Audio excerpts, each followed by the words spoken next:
இந்த ஸ்வீட் பாக்ஸை எப்படி நம்ம இன்னொரு மெத்தட்ல எப்படி யூஸ் பண்றதுன்னு பார்க்கலாங்க. பாருங்க, இந்த பாக்ஸை நான் எப்படி கட் பண்றேன்னா அந்த மாதிரி கட் பண்ணி ஹோல்ஸ் போட்டுட்டு கயிறு யூஸ் பண்ணி கட்டி எடுத்துக்கோங்க ஃப்ரெண்ட்ஸ்.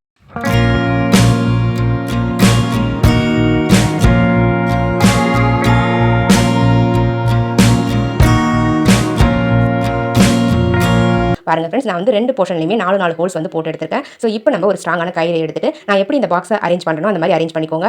அரேஞ்ச் பண்ணிட்டு நம்ம போட்டுருக்கோங்களா ஹோல்ஸ், அந்த ஹோல்ஸை யூஸ் பண்ணி இந்த மாதிரி கயிறை வந்து இன்செர்ட் பண்ணி நம்ம ஒவ்வொரு பாக்ஸையும் அழகாக வந்து ஜாயின் பண்ணி எடுத்துக்கலாங்க.